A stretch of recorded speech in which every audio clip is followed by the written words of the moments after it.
ഷാർജയിൽ ദുരൂഹ സാഹചര്യത്തിൽ മരിച്ച നിലയിൽ കണ്ടെത്തിയ കൊല്ലം സ്വദേശിനി അതുല്യ ശേഖറിന്റെ മൃതദേഹം നാട്ടിലെത്തിക്കുന്നത് വൈകും. മരണകാരണം സംബന്ധിച്ചുള്ള ഫോറൻസിക് റിപ്പോർട്ട് ഇനിയും ലഭിക്കാത്ത സാഹചര്യത്തിലാണ് മൃതദേഹം നാട്ടിലെത്തിക്കാനായി സമയമെടുക്കുന്നത്. കഴിഞ്ഞ വെള്ളിയാഴ്ചയാണ് ഷാർജയിലെ റോള പാർക്കിനടുത്തെ ഫ്ളാറ്റിൽ മരിച്ച നിലയിൽ അതുല്യയെ കണ്ടെത്തിയത്.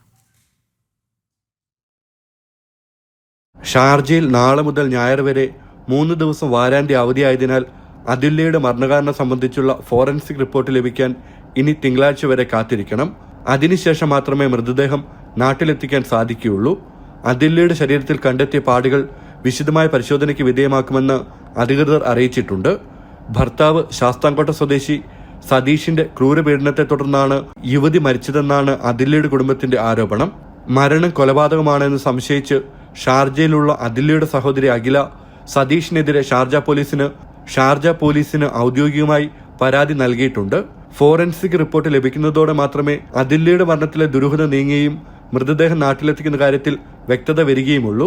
അതേസമയം അതുല്യയെ താൻ ഉപദ്രവിച്ചിട്ടുണ്ടെന്ന് സതീഷ് മാധ്യമങ്ങളോട് സമ്മതിക്കുകയും ചെയ്തിരുന്നു.